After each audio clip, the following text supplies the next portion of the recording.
嘅豺狼卡洛斯嘅放映。Ladies and gentlemen, thank you for coming to the screening of Carlos at the 41st Hong Kong International Film Festival. We are honored to have the director Olivier Assayas with us tonight to have a long Q&A after.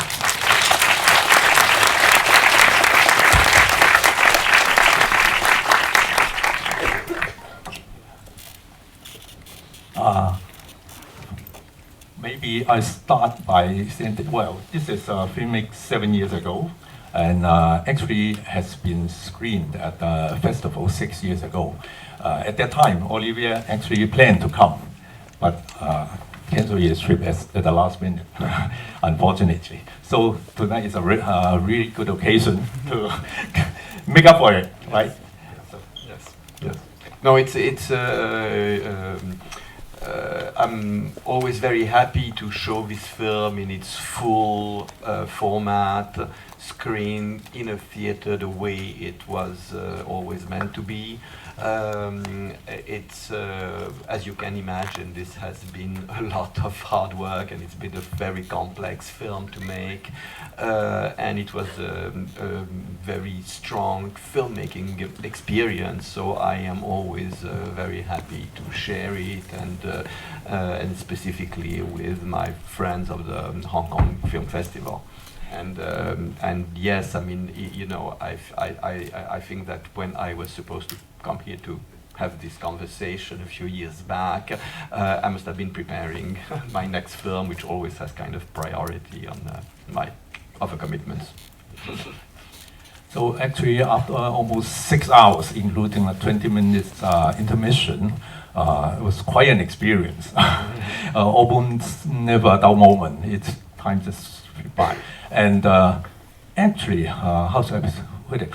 This is a rather rare film for you, right? Because we are used to see your more smaller, more intimate scale films. This is really an epic length, and it's a very international production with so many countries, so many languages. How do you come to the project like this? Well, I think it was my one opportunity to make a movie I suppose I had always wanted to make, which is basically a movie about politics, about and eventually about geopolitics, but it's you know, it's those things that just happen to you. I mean, because I think that if I had imagined on my own to make a 5.5 hour movie based on a terrorist who hardly speaks French, I don't think I would have had a very easy time getting it off the ground. So I don't think I would have even dared to imagine such a project. So what I am saying is that it had to come to me, and it had to come to me in a way that made it possible in terms of financing, in terms of inner logic. The story, I mean, the backstory to this film is that I was in touch with the TV producer, Daniel Lecomte. He had never really been involved in filmmaking, but he has mostly produced documentaries, and he wanted to move into fiction. And he basically had sold to Canal+, which is a very powerful pay TV channel in France, the idea to make a movie based on how Carlos, the famous terrorist, was arrested by the French in Sudan. And basically they had like a 4-page outline, and Canal+ said, well, yeah, we are interested by this project, but who is going to direct? So he sent me the 4 pages, asking me, okay, you know, this movie is doable. Are you interested? And because it was meant for TV, you know, again. I kind of read the 4 pages, which were not that interesting to me because they were seen from the point of view of the French police. So it was a completely an exterior look onto the politics of Carlos.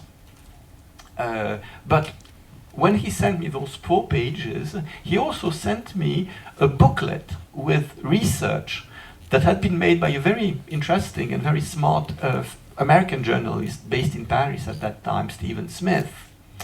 And Stephen Smith had like reconstructed the timeline of the history of Carlos. And so at that point, I was really like the next guy. I had, you know, I knew Carlos from the headlines. I knew a couple. I knew that he had been involved in a couple of, of terror operations. But who exactly he was? Why was he doing whatever he was doing? It was completely baffling. I mean, and also in the way that, that's the, we in Europe, I suppose, we got accustomed to terror attacks, and usually the way we relate to those events is we hear about them in the they are in the press. There are that many dead, wounded, people rush to the hospital, and then basically they track down whoever planted the bomb. I mean, they find his fingerprints in a car. They track him down to wherever he was staying, and then if he's not dead, they arrest him, and basically end of the story. End of the story, because the rest of the story is all about geopolitics. It's a terror operation. Is basically a message that a specific state is sending to another state, and it's not meant for the general public to understand. It's meant for the authorities, and ultimately the truth of what has been going on you get a few years later, when it's all of a sudden it's not a hot issue anymore. You have different governments in this or that country, and and basically there's no more need to keep it under wraps, and so you have books written by the perpetrators. You have books written by secret. All of a sudden, some archives of secret services open up, and you end up having access to the actual information. So that's more or less what Stephen had done. He had gathered all the information on Carlos based on the fact that it was 20 years later, and those archives were available. Not all of them. A lot of the stuff coming from the Stasi, the East German Secret Service, was available because it had been raided by the population. When after the fall of the Iron Curtain. Some of the KGB files were also available. So were the files of the Hungarian secret police. Plus, you had some acolytes of Carlos, like Hans-Joachim Klein, and also Magdalena Kopp, who had written memoirs about, their years spent with him. So all of a sudden, there was a lot of material that was accessible. No one was aware of it, really. Because because it's not the same crowd who reads the headlines in the newspapers and the crowd who reads books about contemporary history. So I thought it was I read the research, and I thought the research is much more interesting than the actual project of telling the story of how Carlos was arrested. And that's what more or less I told to Daniel Lecomte. I asked him, this is not that exciting to me, but would you be interested in making a movie about the story of Carlos? And his reaction was, yeah, why not? It's as long as Canal Plus are okay, we can try and sell them the idea. Why not? And so I met the finances from Canal Plus and explained them what I wanted to do. And they basically agreed. So I could start writing a screenplay based on the full story of Carlos, and very early in the process I realized it was extremely long and complicated, and it was a movie on a scale that I had never really handled. So it was a bit scary, You know, all of a sudden I was wondering, you know, what am I getting myself into? You know, all of a sudden it's this monster.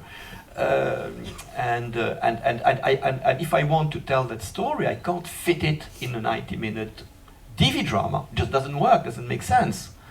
So I went back to Canal Plus and I told them, okay, here's the deal. I need to make 2 movies.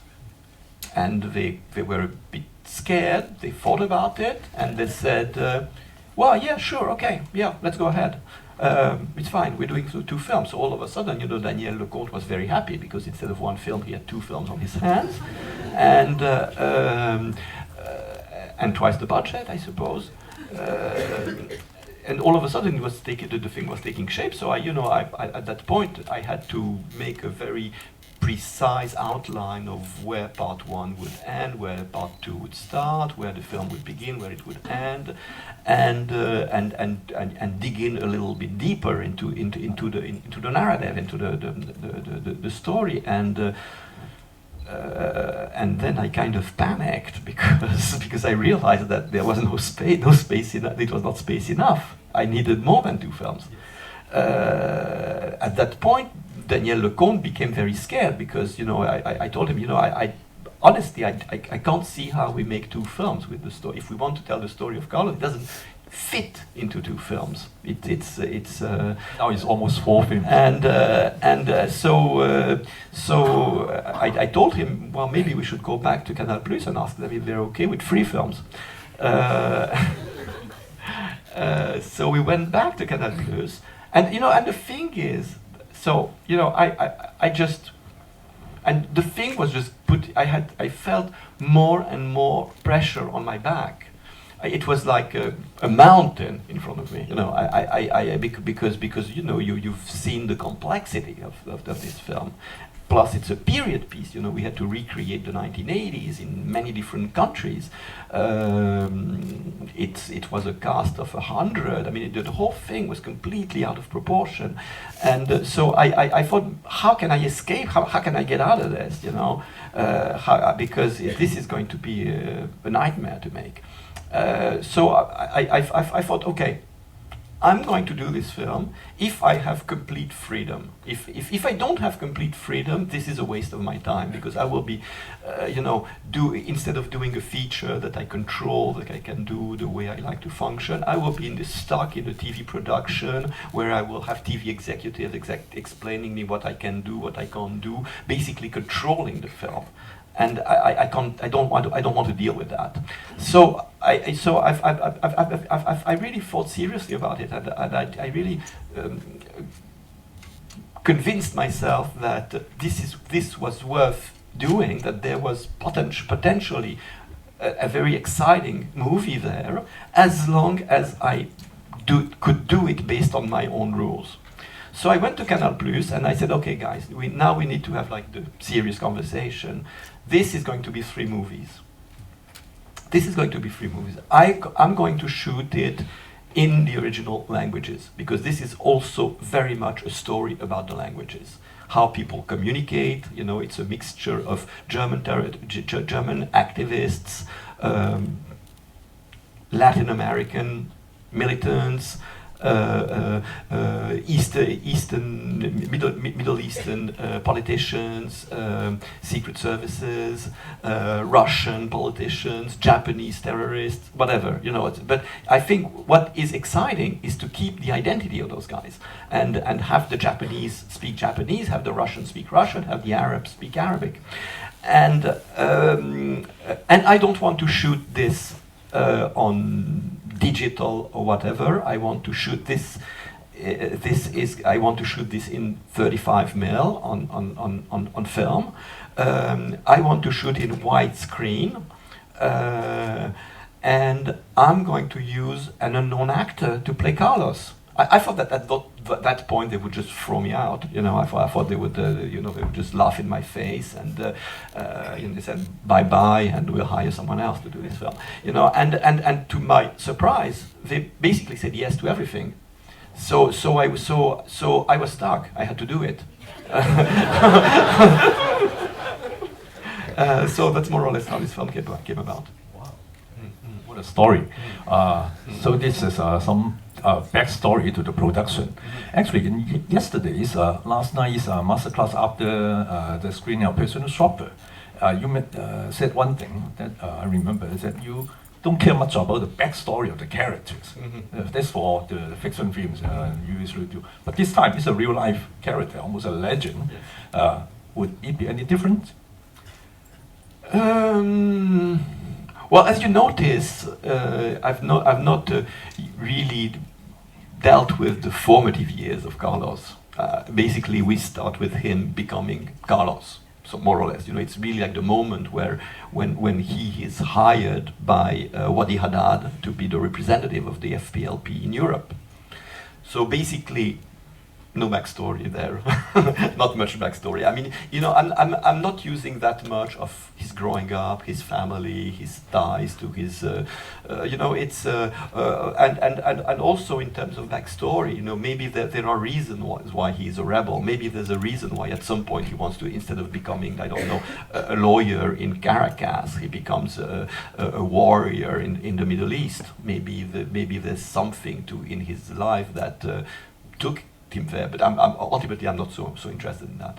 So the way you work with the actor, Edgar Ramirez, is it more or less the same as you did before? Yes, yes, but what Edgar did in this film is pretty remarkable.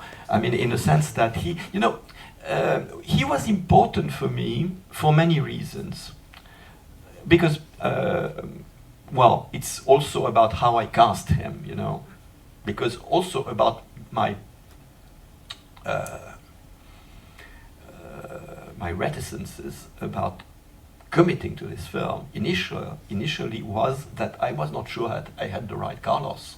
And I thought, if you don't have the right actor for Carlos, don't do Carlos. Don't try to do it with some Latin American movie star who will not have the physicality, the charisma, the identity of Carlos, or the right accent. So to me, it was unthinkable to do this film if I did not have Carlos. And then I started looking for an actor, and basically the requirements were to have a Venezuelan, like Carlos, who had a similar physicality, and who was fluent in the different languages Carlos was fluent in, and who was the right age. Because this spans 20 years, so you need an actor who is like in the middle, who can play younger and who can play older.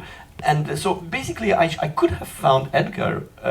Like a computer could have found Edgar, because it's once you add up the requirement, there's only one actor left, really. How did you find him then? I think, like I usually work, always with the same casting director. So we started looking into Venezuelan actors, and we found this guy. I remember, I remember, it's my friend Antoinette, who's my casting director. She showed me a photo or a clip of an actor. This guy, he's from Venezuela, and he looks a bit like Carlos. He seems to have the right physicality, and he has the same name. He's also Ramirez. So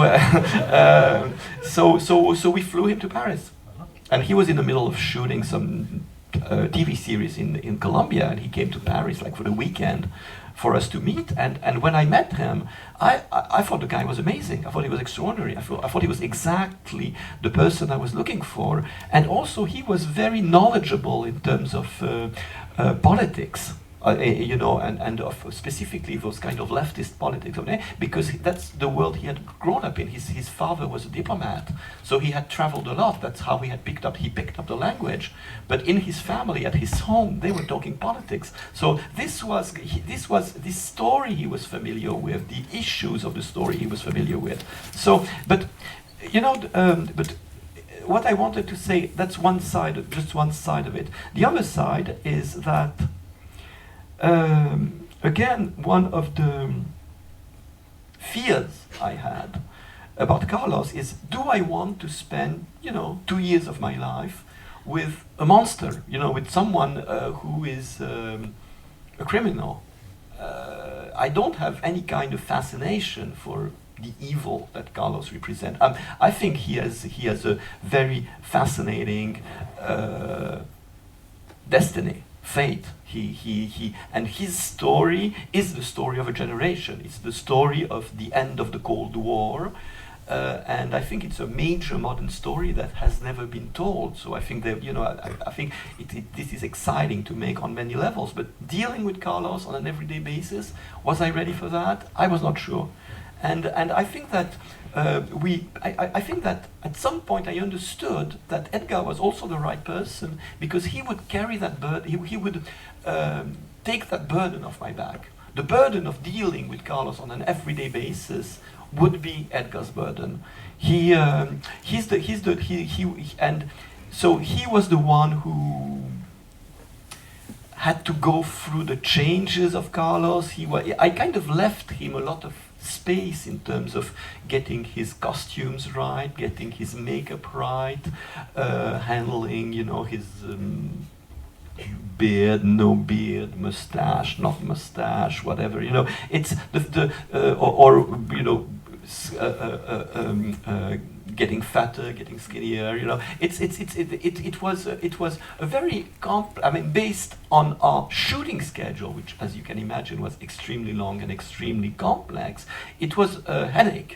And it's really something that Edgar researched, and he did a lot of homework. I passed him all the research I had gathered when I was making the film, and I really had gathered a lot of research.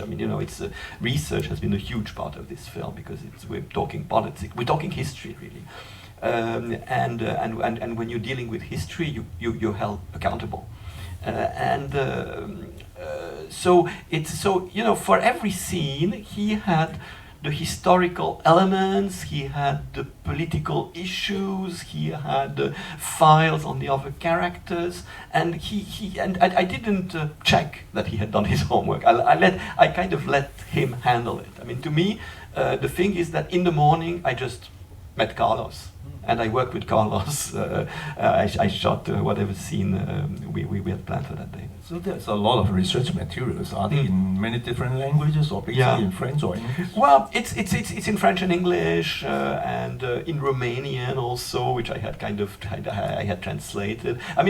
The thing is that a movie like that is certainly made much easier by the internet, in the sense that because Steven did a lot of research, but he did it fast, based on a few known facts, because he had a few direct sources, but some of the sources were also second-hand or third-hand, so everything had to be fact-checked, because otherwise we would be in trouble with the real-life persons, and the lawyers, and with Carlos' lawyer.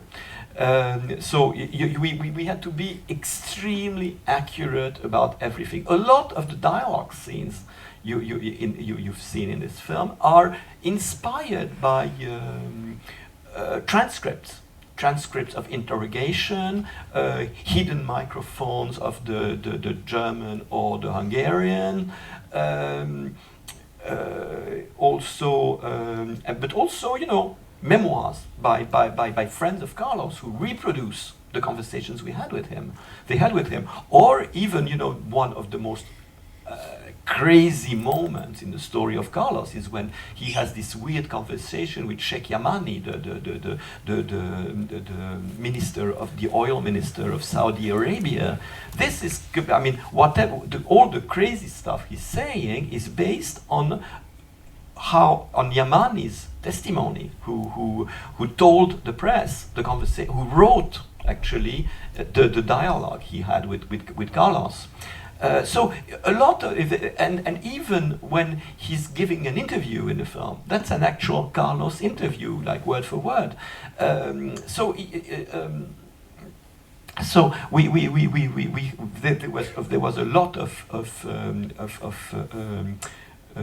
first-hand, very solidly established material, but then there are a few things that are a little bit more tricky. So that then who commissioned this or that action, who was he working for, and so on and so forth. And also we had to deal with the fact that at that point, and to this day, the files of the Syrian secret services are not exactly accessible.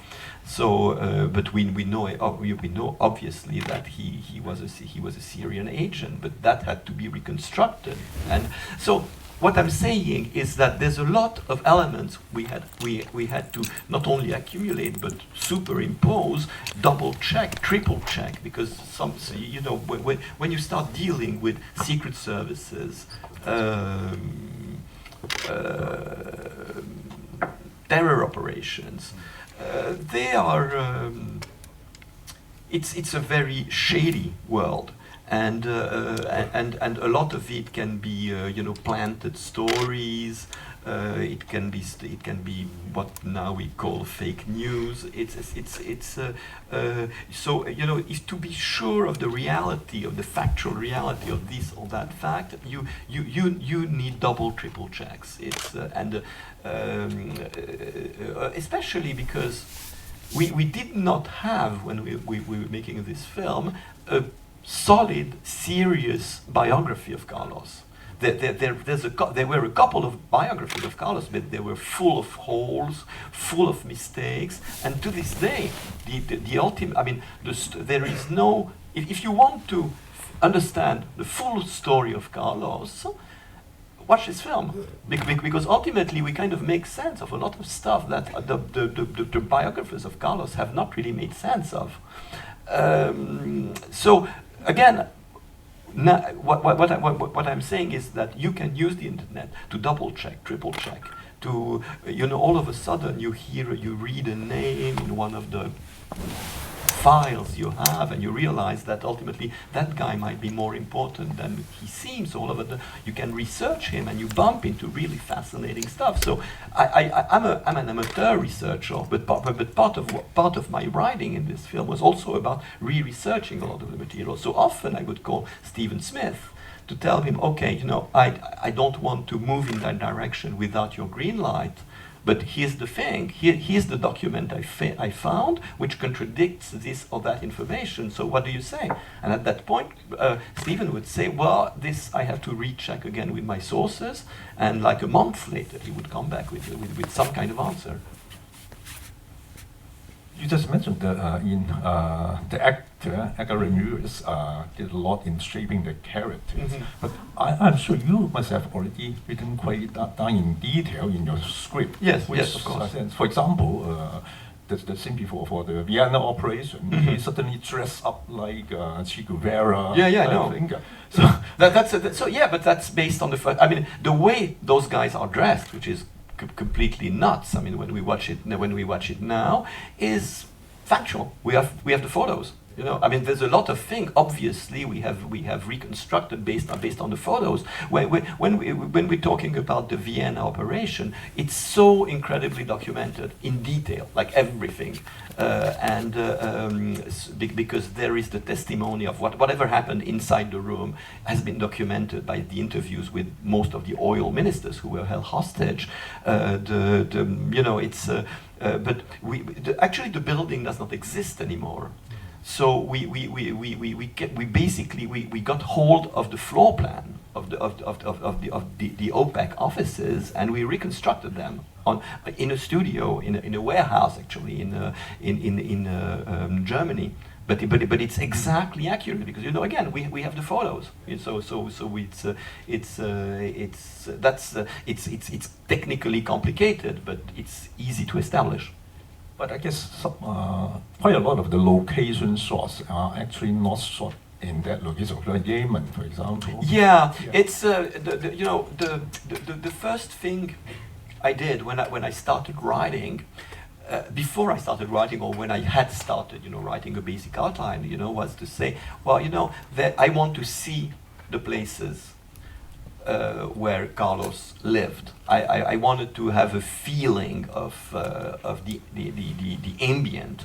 So I had never been to Lebanon.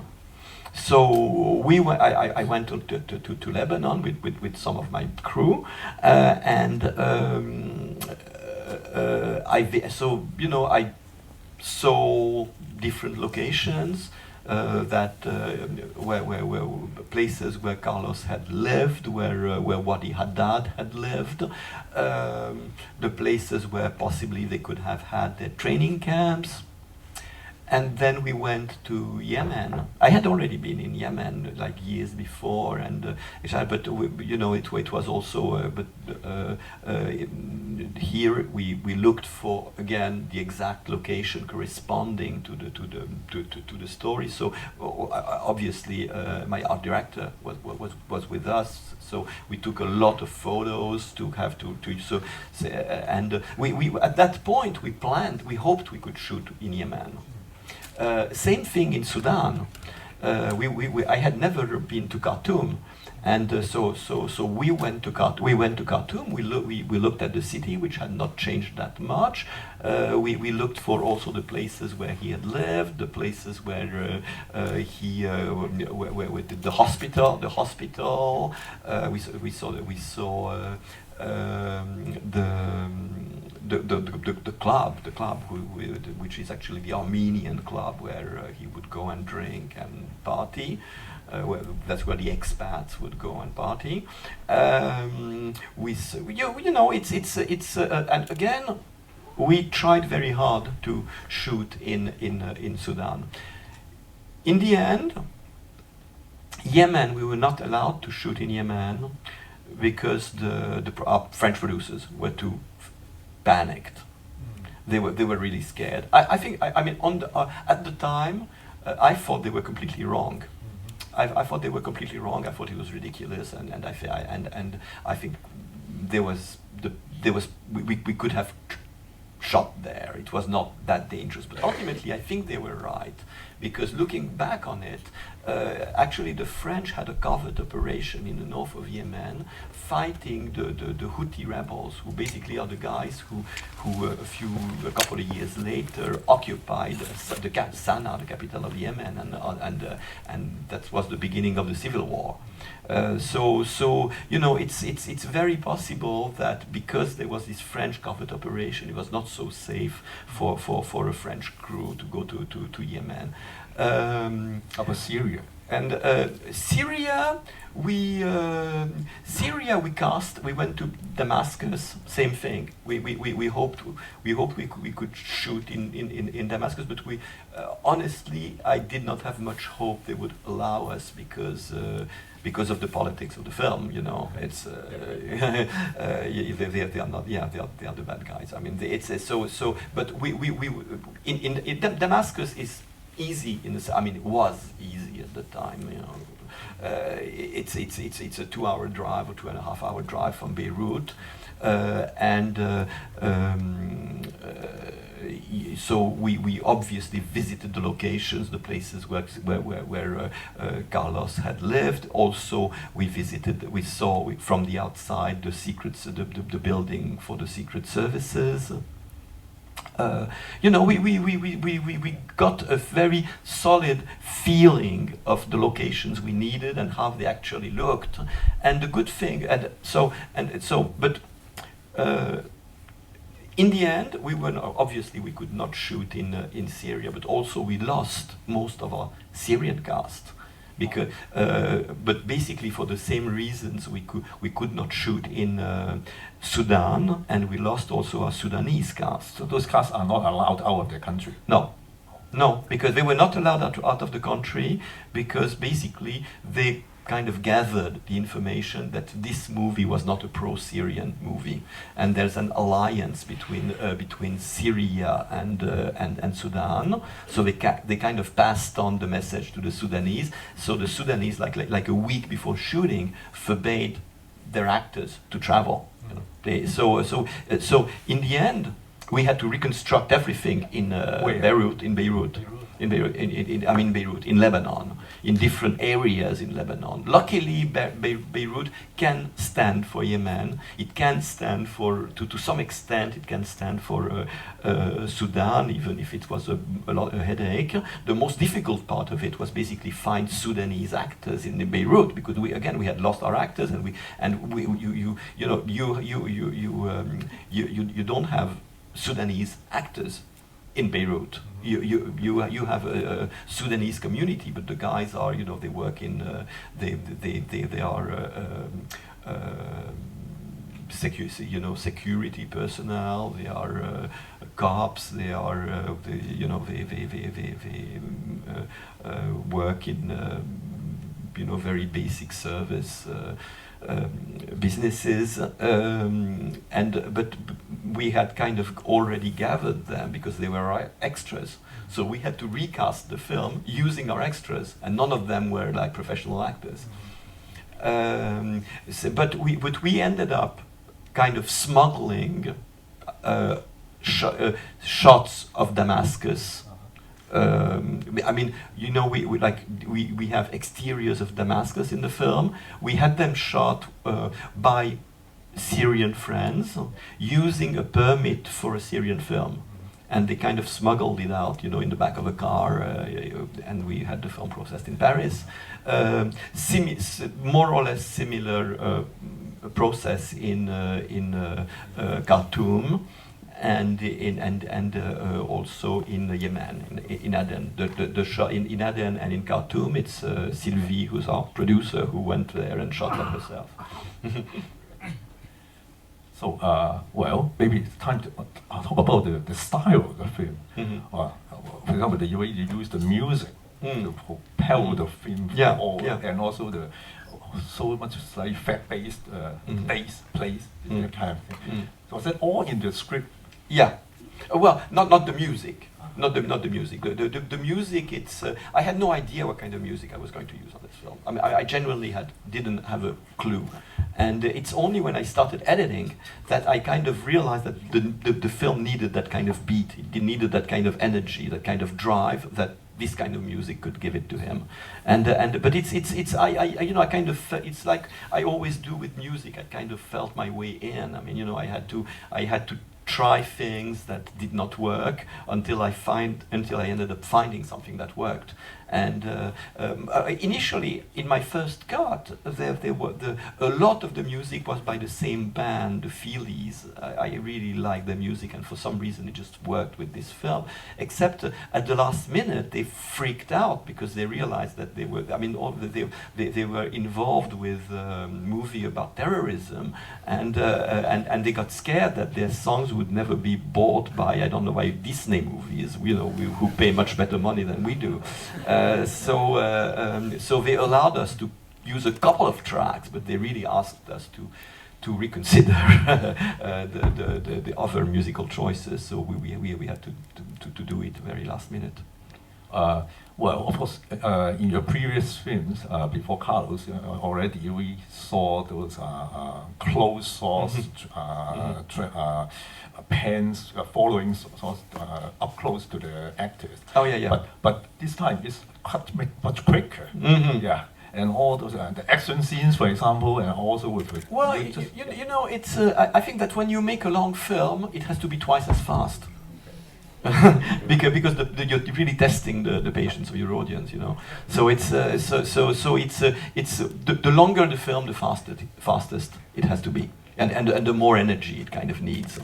You know, and it's also in terms of how the film is shot.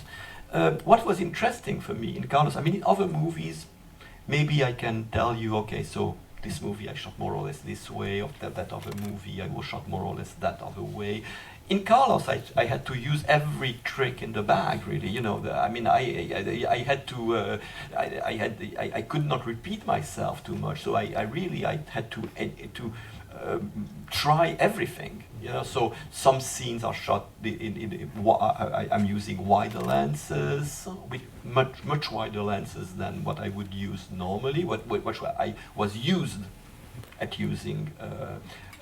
Before Carlos, some are using long lenses, the way I had made up also some of my films, but it's again you need to be able in a 5.5-hour film, you know, to renew to yourself to adapt to the evolution of the story and to specific moments. Even the fade outs I use just quick quicken the pace. Yeah, they are like chapters. You know, we move on. You know, you have a fast fade to black. We're somewhere else. Ellipses. It was very important to have this way of having the film constantly on the move, constantly progressing. Okay, now we still have maybe about 15 minutes time for questions from the audience. So anyone have a question, raise their hand and you'll be handed a mic. Okay, over there. First at the back. Can you kindly share with us what you think was the most difficult situation you encountered during the shooting of the film or the creation? Yeah, of the film? well, you know, it's everything was complicated with this film. You know, it was really you have no idea. I mean, you know, but and also because this film was made in really weird, in a very exciting but very difficult context, in the sense that, as I mentioned initially, you know, I was working with a TV producer, financer, who didn't really have a clue. I mean, he was not used at producing movies, and even and certainly not a movie on the scale of Carlos, and he was just like scared shitless. You know, he had a German partner who was possibly worse than him, and they hated each other's guts. So they spent the whole time of the shooting arguing with each other, and they were never on the set, and they were never with us to help us with anything. So we were on our own. I mean, you know, I've you know, you know, it was like running a pirate ship or something, you know. And it's ultimately, again, I mean, it's Sylvie who's been working on so many of my films, who ended up producing the film. But it was like a self-produced in a certain way. You know, so the difficulty obviously was to be on our own, but also it was very exciting because it gave us a sense of freedom that you rarely have in filmmaking. We were shooting in Lebanon most of the film, where they have basically no experience of making movies on this scale. We were like the first ones and possibly the last, because, you know, it's now everybody's scared of shooting in Lebanon. But it's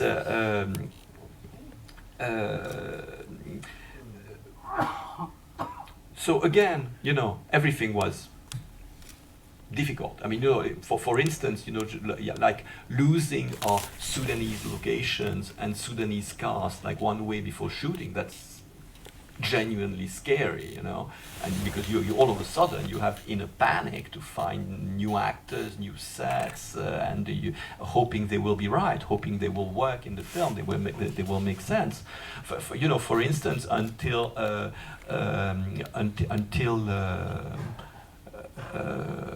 like the last minute, the morning of the shoot, we didn't have an actor for the doctor. You know, there's this gynecologist who examines Carlos's balls, and none of our Sudanese extras would have been believable. So we needed to find anybody. And at some point, like, there was this person working for the wardrobe who brought me her cell phone, and she said, she showed me a photo and said, what about this guy? Do you like him? And I say, who is he? She said, he's my dentist.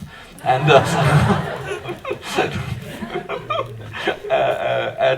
and I said, do you think he can act? He can act? Well, he's a very funny man. Yeah, I'm sure he can act. Okay, well, bring him. You know.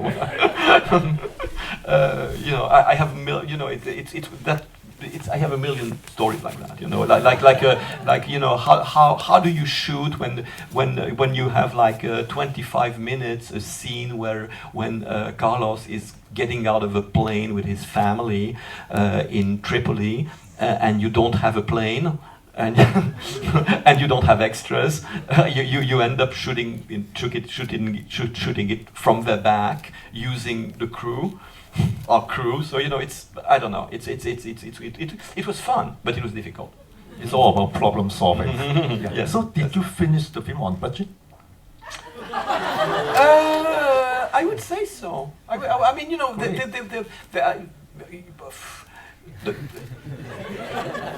I'm not sure. Did we? Yes, we did. Yeah, we did. Yeah.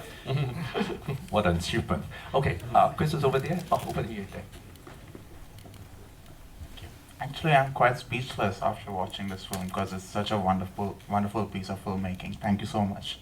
Thank you very much. And one of the most interesting thing I noted is that you sketch a dual, like a power dynamics between idealism and practical life, and how you cast Carlos with a dual identity, where in one situation he's representing the oppressed and fighting for a cause, and in another situation he's being the oppressor with his own, like, in his personal life. Yeah. So was it a conscious choice, or was it? You know, it's what was interesting for me to make a movie about Carlos is that he's someone whose life has been defined by history. You know, he changes when history changes. He at some point he becomes because and he is different persons at different moments in his life. As a young man, there is certainly a lot of involvement, of idealism, but gradually, after the killings in Rue Toulier in Paris, he becomes a hunted man, which also means that there's no going back for him. So all of a sudden, he becomes dependent on being a professional terrorist, but it doesn't exist. The concept of a professional terrorist doesn't exist. Eventually, you can become an agent like a secret agent for a specific country who's going to give you protection and eventually hire you for hits, like a hitman. So you know, he had to once he was fired by Wadi Haddad from the PFLP. He had to find a job, and the only job he could find was being an agent for the Iraqis. And when the Iraqis fired him, he had to work for the Syrians, and so on and so forth. And gradually he becomes a mercenary, and gradually he's completely disconnected of whatever cause he initially defended. But that's also and with the fall of the Eastern Bloc, he has no more space. You know, so his space is shrinking and shrinking and shrinking, and he ends up cornered in Sudan, and in Sudan he's completely dependent on the politics of Sudan, who at some point kind of sell him to the French because it kind of suited their own politics. But you know, it's the story of a lifetime. It's the span of a lifetime, and he's different. Sometimes he adapts. He adapts. He changes. Yes, actually, it's the first half is his rise, Yes. being a more famous as a celebrity, and then after the Vienna operation, is his downfall. Yes. Okay. Is there a question over there? Any other question? Okay, over there. Hi, Olivier. Thank you very much for this wonderful film. I'm still pretty dazed myself. Yeah, you just said about how you wanted to get everything accurate, and you didn't want anybody to be disappointed, anyone who was involved in the film, especially Carlos's lawyer. I'm interested why you were worried about this as a guy. I was worried about it because he could have blocked the film. He could have sued, and he could have stopped the film from being shown. I honestly, I was not exactly nervous about it. I mean, I was not afraid of it, but certainly my producers were, and our finances, and even our finances from Canal+. So you know, it's the thing is, once the film was finished, I had we had a couple of screenings with the lawyers to check everything, you know. So we had lists of questions. Is this accurate? Is this checked? Is this double checked? And you know, it's and we had a few scenes that ended up being a bit tricky because we had no proof. I mean, we had no material proof. So we had to make a few cuts here and there, because there was space there to attack us and for Carlos to eventually put us in trouble. But it's so we kind of solved it in kind of however we could. Like for instance, a lot of the the relationship with Carlos and the Syrians is the least documented. We know a few of the operations he did for the Syrians, but how it worked and exactly, we don't have anyone's exact memoirs to describe the operations. So we know he was working for them to coordinate operations against the Syrian opposition, which was basically the Muslim Brotherhood, and there was a specific story of one of the leaders of the Muslim Brotherhood, an imam, who was killed in Germany, and it's kind of established. It's said, and it's very likely that it was Carlos himself who killed that guy, but we had no proof. We had like zero proof. I mean, if it was not him, it was a friend of his. It was someone who was paid by him, commissioned by him. So, in the scene as we shot it, we saw Carlos. In the way it's edited, now we only see the back of the guy, so we can pretend it's not Carlos. There's a few like at some point also he beats up a hooker in East Germany. The scene was much more violent. Also because it's very established that he was very violent. He had a lot of affairs with prostitutes, and he was being very violent. We know it, but again, we don't have a solid, firm testimony about it, so we had to tone it down. If there's a few things here and there, but again, it's the as long as it's printed, as long as it has been published, and it has not been prosecuted, it's assumed to be true. If you can't show a book, a newspaper clipping that says explicitly this has happened, it can be considered libel. So not even the few lines at the very beginning of the film, saying that is fictionalized. Yes, can get you away from it. Well, yes, of course, yeah, no, but beyond whatever, it's you end up telling a story. It's actually Edgar Ramirez playing Carlos. It's not a documentary about Carlos. There's a few scenes here and there that are like condensations of scenes that would have been just tedious and too long. So all of a sudden you just speed the process up. I have to simplify. There is stuff here and there that's fictional. And I think it's pretty obvious that it is. So you have to just put it in writing at the beginning of the film, so people don't think that everything is just documentary style. Yeah. We have only time for the last question. Over there, please.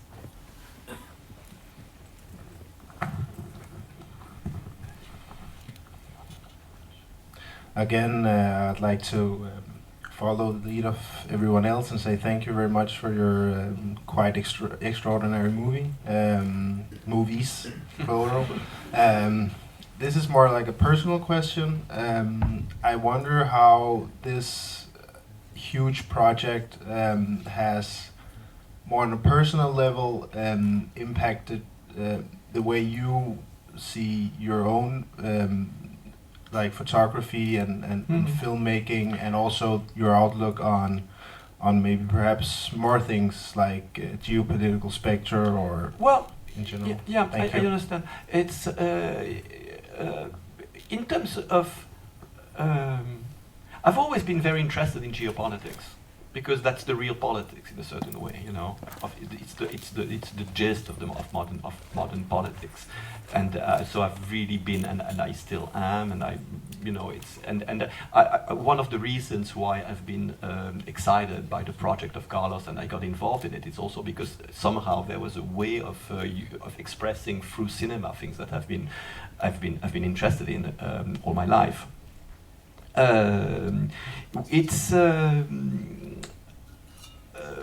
And also, I think it was a fascinating experience to study the life of Carlos, to study the workings of the story of Carlos, because it kind of says a lot about how terrorism functions in our world, how secret services function. I mean, you know, it's even researching it. You know, it's very interesting the way you realize that there are really layers to the way you access some kind of truth.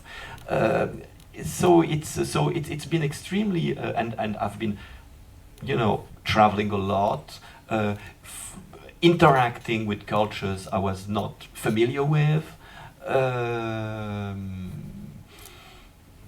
shooting cities, places that again I did not know before. So all of a sudden it just broadened my perception of the world in extraordinary ways, and I think that applies to me, but to everybody involved in basically making this film. But in terms of how it echoed in terms of my filmmaking, it's a bit difficult to answer, because, you know, it's funny, you know.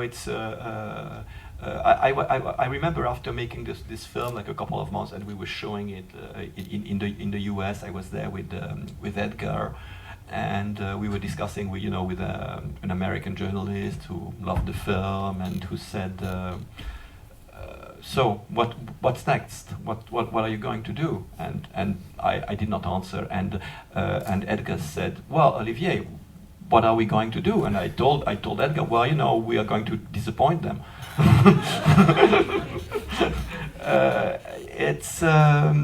No, but I mean, what I'm saying is that after making this film, I had a lot of offers from the US to make similar movies, but you know, and I never really did those movies because they were copies of Carlos, or they were less interesting versions of whatever, you know, of Carlos, which is a bit frustrating, because I had a lot of fun making Carlos. Ultimately, you know, as tough as the film was to make, it was very exciting, you know. So I kind of like shooting action scenes. It's fun. It can be an exciting dimension of filmmaking. But I suppose that I made 3 action movies in a row, so, you know, so I kind of needed to recharge my batteries in terms of action filmmaking. So I think it's time now, and thank you very much, Olivier, and thank you. Thank you.